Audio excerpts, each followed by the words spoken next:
Good evening student. मागच्या लेक्चरमध्ये आपण पेपर सेकंड क्रॉप सायन्स या विषयामध्ये पेपर सेकंड आणि आपला युनिट नंबर 2 रब्बी सिरियल्स क्रॉप त्यामध्ये व्हीट कल्टिवेशन पूर्ण केलेलं आहे. आणि मागील लेक्चरमध्ये रब्बी जवार हे पहिलं लेक्चर आपलं झालेलं आहे. या लेक्चरमध्ये पहिल्या लेक्चरमध्ये आपण त्याचे बेसिक जे पॉईंट्स आहेत जसं बॉटॅनिकल नेम, फॅमिली, ओरिजिन, त्याचबरोबर इम्पॉर्टन्स ऑफ सोरगम, नंतर इकॉनॉमिक युजेस, त्यानंतर आपण व्हरायटी पाहिलेल्या आहेत. त्यामध्ये लोकल व्हरायटी जसं दगडी असेल, शालू असेल, इम्प्रूव्ह व्हरायटी त्याच्यामध्ये मालदांडी M35-1 असेल किंवा स्वाती असेल SPV 504 किंवा परभणी मोती SPV 1411 अशा प्रकारे आपण लक्षात ठेवू शकतो. त्याचबरोबर फुले यशोदा ही सुद्धा आहे SPV 1359. त्यानंतर hybrid व्हरायटीमध्ये CSH 8R, CSH 12R, CSH 13R, 15R अशा व्हरायटीज आहेत. फॉडरमध्ये निलवा, MP चारी, उसाचारी, रुचिरा ह्या व्हरायटीज आहेत. आणि हुरडा पर्पजमध्ये वाणी, कवळी ह्या व्हरायटीज आपण पाहिलेल्या आहेत. त्यातली जी इम्प्रूव्ड व्हरायटी आहे मालदांडी 35-1, ठीक आहे. तर ह्या व्हरायटीबद्दल आपण माहिती डिटेलमध्ये अभ्यासलेली आहे. त्यानंतर आपण इकॉलॉजीमध्ये क्लायमेट, सॉईल आणि नंतर प्रिपरेशन ऑफ लँड हे मुद्दे आपले पहिल्या लेक्चरमध्ये जवार कल्टिवेशनच्या अभ्यासून पूर्ण झालेले आहे. आजच्या लेक्चरमध्ये आपण सोईंग टाईम पाहणार आहोत. पहिला पॉईंट बघा, त्याच्यामध्ये रब्बी जवार इज सोन फ्रॉम 15 सप्टेंबर टू 15 ऑक्टोबर. त्याचा टायमिंग काय आहे 15 सप्टेंबर ते 15 ऑक्टोबर. कारण हा रब्बी जवार आहे त्याच्यामुळे पावसाळा संपल्यानंतर सप्टेंबर ते ऑक्टोबर महिन्यामध्ये याची आपण पेरणी करतो. Optimum sowing time for unirrigated rabi jowar is second fortnight of September if there is a sufficient moisture in soil for good germination and growth. Optimum sowing time कशासाठी सांगितलेला आहे? अनइरिगेटेड रब्बी जवार. जे रब्बी जवार आहे पण अनइरिगेटेड आहे, ज्या ठिकाणी पावसाचं जी फॅसिलिटी आहे, उपलब्धता आहे ती नाही आहे, त्या ठिकाणी जी सोईंग करतो आहे आपण तर ती सप्टेंबर महिन्याच्या सेकंड फोर्थनाईट म्हणजे पंधरवाड्यानंतर आपल्याला शेवटच्या आठवड्यात करायची आहे. आणि त्या दरम्यान जर त्याच्यामध्ये सफिशियंट मॉइश्चर सॉईलमध्ये असेल आणि त्यातलं जे मॉइश्चर आहे त्याच्यामुळे त्याचं जर्मिनेशन आणि ग्रोथ त्याची प्रॉपर होईल. फक्त लक्षात काय ठेवायचं, पहिलं वाक्य लक्षात ठेवायचं की 15 सप्टेंबर ते 15 ऑक्टोबर. त्याच्यानंतर आहेत सोईंग मेथड. त्यामध्ये ड्रिलिंग मेथड आहे, डिबलिंग मेथड आहे आणि प्लो फरो ही सुद्धा मेथड आहे. तर जनरली डिबलिंग आणि ड्रिलिंग ह्या मेथड आपण याच्या आधीसुद्धा अभ्यासलेल्या आहे. ड्रिलिंग म्हणजे पेरणी यंत्राच्या सहाय्याने आपण त्याची पेरणी करतो. तिफन म्हणतो त्याला, दुफन म्हणतो किंवा चौफन याचा वापर आपण करतो. आणि डिबलिंग मेथड म्हणजे टोकन पद्धतीने आपण पेरणी करतो. आणि प्लो फरो म्हणजे पाबरीच्या मागे आपण सोईंग करतो, त्याला प्लो फरो असं म्हणतात. तर त्याच्यामधली पहिली जी मेथड्स आहे ड्रिलिंग मेथड ती आपण पाहूया. Drilling is the most common method of jowar sowing followed in Maharashtra. ही कॉमन मेथड आहे रब्बी जवार संदर्भामध्ये. आपण रब्बी जवारची जी पेरणी आहे ती मोस्टली ड्रिलिंग मेथडने करतो. The seed is drilled with the help of tifan. Seed is drilled with the help of tifan. तिफनच्या सहाय्याने आपण याची पेरणी करतो रब्बी जवारची. The seed is covered with soil by giving harrowing. आणि त्याच्यानंतर पेरणी केल्यानंतर खरं तर गरज नसते, पण त्यामध्ये काही बियाणे हे अनकवर्ड जर राहिले असतील, उघडे राहिले असतील, तर त्याला आपल्याला हॅरोईंग करून त्याला थोडासा मातीचा थर आपण देतो. The seed rate is about 10 to 12 kg per hectare. Seed rate किती आहे? 10 ते 12 किलोग्राम एका हेक्टरला in case of the drilling method. The spacing is kept 45 centimetre into 15 centimetre in between the row to row and plant to plant. 2 रोमधलं जे अंतर आहे ते 45 सेंटीमीटर आणि 2 प्लॅन्टमधील जे अंतर आहे ते 15 सेंटीमीटर असणार आहे. Thinning is done 15 days after sowing to maintain plant to plant distance. आणि त्यानंतर आपण थिनिंग करतो आहे 15 दिवसाच्या सोईंग केल्यानंतर 15 दिवसानंतर. थिनिंग म्हणजे काय, तर removal of the excess plant to maintain the plant population. आता हे प्लॅन्ट पॉप्युलेशन मेंटेन ठेवण्यासाठी त्यांचं प्लॅन्ट डिस्टन्स व्यवस्थित आहे का ते पण आपण याच्यामध्ये बघत असतो. तर ही आहे ड्रिलिंग मेथड्स आपण पाहिलेली आहे. त्याच्यानंतर पुढची जी मेथड आहे डिबलिंग मेथड. ठीक आहे, त्याचं दुसरंसुद्धा नाव आहे Pune method of jowar cultivation. Pune method म्हणजे स्पेशली पुणे जिल्ह्याचा विचार केला तर या जिल्ह्यामध्ये या पद्धतीने पेरणी केली जाते म्हणून त्याला म्हटलेलं आहे Pune method of jowar cultivation. पहिला मुद्दा आहे land is levelled and mark with a marker in both direction. आपल्याला जमिनीची चांगली मशागत करून त्यामध्ये जमीन ही व्यवस्थित सपाट करून घ्यायची आहे, समान करून घ्यायची आहे आणि त्याला मार्किंग करायचं आहे. पण मार्क करत असताना त्याची आखणी करत असताना कशी करायची आहे तर दोन्ही डायरेक्शनने आपल्याला करायची आहे, दोन्ही बाजूनी आपल्याला करायची, उभी आणि आडवी. The spacing is kept 45 by 45 centimetre. आणि आपण ज्या वेळेस त्याची मोजणी किंवा आखणी करणार आहोत त्यामध्ये जे अंतर आहे प्रत्येक स्पॉटमधलं ते 45 by 45 सेंटीमीटर असणार आहे. ठीक आहे. A circle of 20 centimetre diameter is made at each hill. आणि ही स्पेसिंग तयार करून झाल्यानंतर 45 by 45ची त्याच्यामध्ये प्रत्येक स्पॉटमध्ये 20 सेंटीमीटर डायमीटर असलेलं सर्कल आपल्याला तयार करायचं आहे आणि त्या ठिकाणी प्रत्येक हिल किंवा प्रत्येक स्पॉट तो असणार आहे ज्या ठिकाणी आपण जवारचं सोईंग करणार आहे. Dry surface of soil is remove with the hand.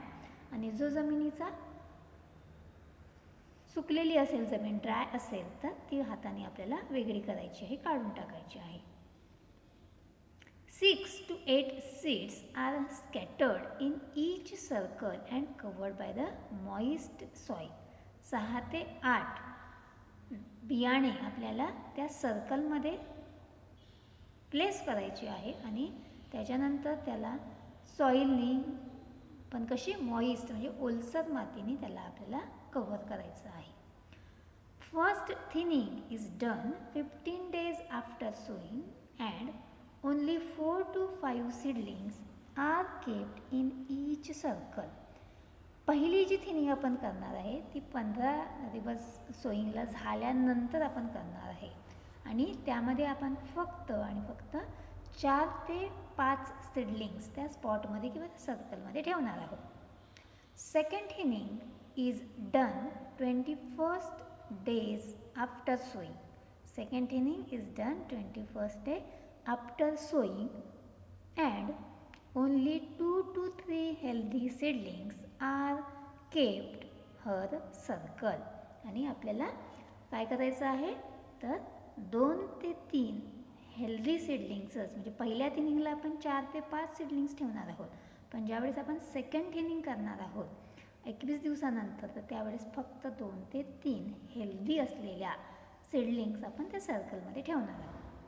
Seed rate is about 5 kg per hectare. Seed rate किती आपल्याला लागणार आहे तर फक्त एका हेक्टरला 5 किलोग्रॅम. पण आपण ड्रिलिंग मेथडचा विचार केला तर त्यामध्ये किती सीड रेट लागणार आहे आपल्याला 10 ते 12 किलोग्रॅम. त्या कंपेअरमध्ये डिबलिंग मेथडमधला सीड रेट हा कमी असणार आहे.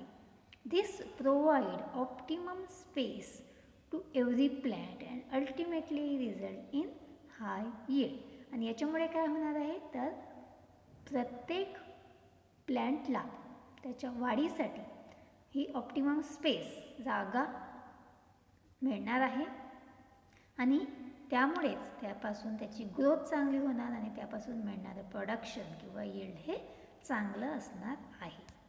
ठीक आहे. त्याच्यानंतर तिसरी जी मेथड आहे ती आहे sowing in plough furrow. Sowing in plough furrow.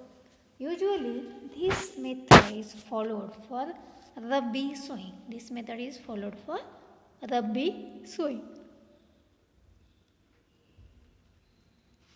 It is followed when the upper soil surface is dry and a lower layer of soil is moist. आता ह्या पद्धतीमध्ये जनरली कसं असते तर वरचा जो थर असतो मातीचा तो कसा असतो ड्राय असतो, सुकलेला असतो आणि खालचा जो थर असतो तो कसा असतो ओलसर असतो म्हणजेच मॉइस्ट असतो. It is followed to get good germination and proper growth. आणि याचाच फायदा कशासाठी होतो तर त्या सीडलिंग्स किंवा त्या प्लॅन्ट्सचं जर्मिनेशन हे चांगलं होते आणि त्याची ग्रोथ वाढसुद्धा ही चांगल्या प्रकारे होत असते. अ सारा और नारी is tied behind the desi wooden plough and seed is sown. आता हे अ सर्त और नारी, नारी म्हणजे काय आपण मागच्या लेक्चरमध्ये पाहिलेलं होतं की जर आपण ड्रिलिंग मेथडनी पेरणी करत असतो आणि त्याच्यामध्ये एकच टाईन असतो, एकच जर पाईप खाली जात असेल तर त्याला आपण नारी किंवा सर्त असं म्हणतो. तर त्या देसी वुडन प्लोच्या मागे त्याला बांधलं जाते आणि त्याचा वापर करून सीड सोईंग केलं जाते. Seed rate is 10 to 12 kg per hectare. याचं सीड रेट किती आहे 10 ते 12 kg एका हेक्टरला इतका आहे. ठीक आहे. तर ह्या 3 मेथड आपण पाहिलेले आहे. ड्रिलिंग मेथड, डिबलिंग मेथड आणि सोईंग इन प्लो फरो. ठीक आहे. Drilling, dibbling and sowing in plough furrow ह्या मेथड्स आपण पाहिलेले आहे. पुढे आपण जाऊया. आता आपण पाहूया सीड ट्रीटमेंट. त्यामध्ये sulphur treatment, carbofuran treatment, azotobacter treatment अशा 3 ट्रीटमेंट आपण यामध्ये पाहणार आहोत. ठीक आहे. कोणकोणत्या सल्फर, कार्बोफ्युरॉन आणि अझोटोबॅक्टर. पहिली आपण ट्रीटमेंट बघूया. Jowar seed is treated with 300 mesh fine sulphur at the rate of 4 gram per kg of the seed to control the smut disease. आता आपल्याला इथे काय लक्षात ठेवायचं आहे तर सल्फरची ट्रीटमेंट आपण कशासाठी देतो तर स्मॉट डिसीज कंट्रोल करण्यासाठी. हे आधी लक्षात ठेवायचं. नंतर ते किती द्यायचं आहे, किती प्रमाणामध्ये त्याला द्यायचं आहे हे नंतर आपण लक्षात ठेवू. तर त्याचं प्रमाण बघा. Fine sulphur powder 4 gram per kg of seed म्हणजे 1 किलोग्रॅमला फक्त 4 ग्राम आपल्याला द्यायचं आहे to control the smut disease. त्याच्यानंतर आहे कार्बोफ्युरॉन treatment. Seed is treated with कार्बोफ्युरॉन at the rate of 100 gram per kg of seed to protect the crop from the attack of the shoot fly. त्यानंतर कार्बोफ्युरॉनची treatment आहे तर ती shoot fly attack prevent करण्यासाठी, कमी करण्यासाठी आपल्याला द्यायची आहे. ती कशी द्यायची आहे तर 1 किलोग्रॅमला 100 ग्राम आपल्याला ती द्यायची आहे. 1 किलोग्रॅमला 100 ग्रॅम आणि सल्फर 1 किलोग्रॅमला 4 ग्राम. त्याच्यानंतर आहे azotobacter treatment. Seed is treated with azotobacter inoculant just before sowing. कधी आहे just before sowing at the rate of 250 gram per 10 kg of the seed for increasing fixation of atmospheric nitrogen. आता generally rhizobium culture आपण ऐकलेलं आहे. तर रायझोबियमची treatment आपण generally pulses क्रॉपला देतो, डाळवर्गीय जी पिके आहेत त्यांना साधारणतः. पण ॲझोटोबॅक्टरची ट्रीटमेंट आहे ती आपण सिरियल क्रॉपमध्ये देतो आणि तीसुद्धा नायट्रोजन फिक्सेशन करण्यासाठी देतो. ठीक आहे.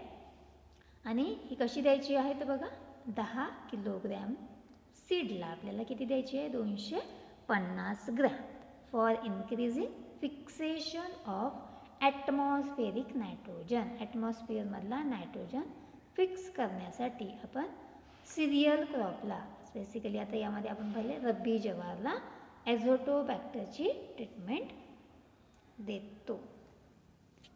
याच्यानंतर आता पुढचं आपण पाहूयात सीड रेट. सीड रेटमध्ये पहा आता फॉर ग्रेन पर्पज आहे आणि फॉर फॉडर पर्पज आहे.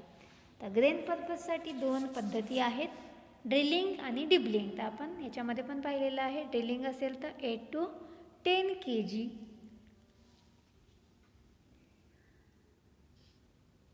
आणि डिबलिंग असेल तर 5 kg पर हेक्टर.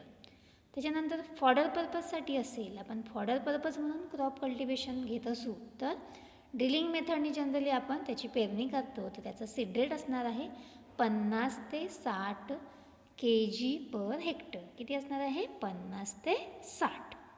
त्याच्यानंतर आहे स्पेसिंग. स्पेसिंगमध्ये बघा ग्रेन पर्पजसाठी आणि ड्रिलिंग मेथडसाठी आहे 45 बाय 15 सेंटीमीटर. 45 by 15 centimetre. आणि डिबलिंग मेथडसाठी काय आहे? 45 बाय 45 सेंटीमीटर. हे आपण पाहिलेलं आहे मेथडमध्ये. ठीक आहे. त्याच्यानंतर आहे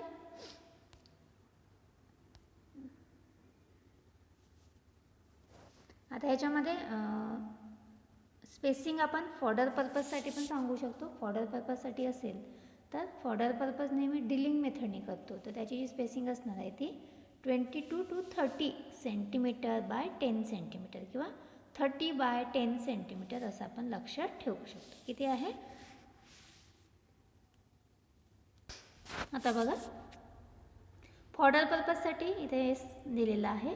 ड्रिलिंग मेथडमध्ये ड्रिलिंग पद्धतीने आपण फॉडर ज्वारीची पेरणी करतो. त्याच्यामध्ये 22 to 30 सेंटीमीटर बाय 10 सेंटीमीटर किंवा 30 बाय 10 सेंटीमीटर असं सुद्धा आपण लक्षात ठेवू शकतो. त्याच्यानंतर आहे मॅन्युरिंग. मॅन्युरिंगमध्ये rainfed crop 5 to 6 tons FYM per hectare आणि इरिगेटेड क्रॉप असेल तर 8 to 10 टन्स पर हेक्टर. किती आहे? 5 to 6 ton per hectare FYM and in case of the irrigated crop 8 to 12 tons per hectare. त्याच्यानंतर फर्टिलायझरचा आपण डोस देतो. त्याच्यामध्ये लोकल इम्प्रूव्ड व्हरायटी जर असतील तर NPKचा डोस किती असणार आहे? तर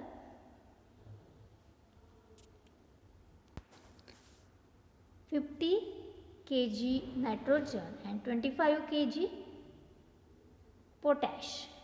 आपण फॉस्फरस पोटॅश या ठिकाणी दिलेला नाही आहे त्यासाठी लोकल व्हरायटीसाठी. आणि हायब्रिड व्हरायटी असतील तर 125 kg नायट्रोजन, 75 kg फॉस्फरस आणि 62 kg पोटॅश इतकी मात्रा या ठिकाणी दिलेली आहे. ठीक आहे. त्याच्यानंतर आपण पाहूया irrigation. Usually rabi jowar is grown as a unirrigated crop. Rabi jowar is grown as a unirrigated crop. If irrigation facilities are available, crop should be irrigated at 4 critical growth stages. कोणकोणत्या स्टेजेसला द्यायचं आहे?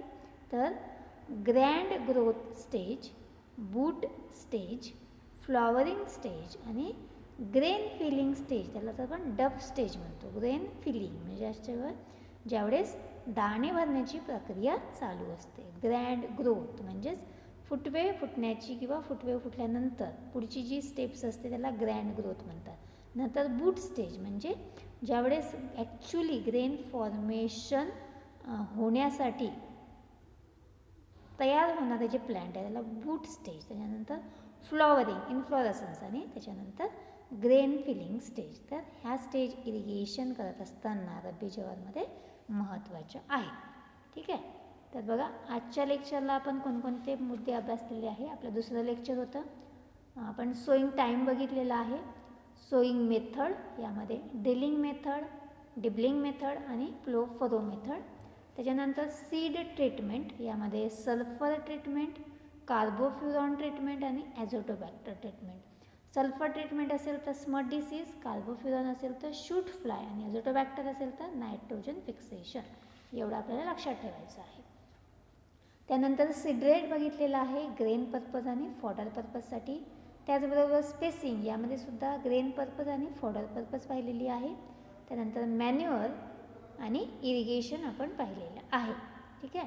तर आज आपण इथेच थांबणार आहोत आणि यातला जो पुढचा पार्ट्स आहे तो पुढचा पार्ट आपण पुढच्या लेक्चरला घेऊया. तोपर्यंत आपण थांबणार आहोत. थँक्यू.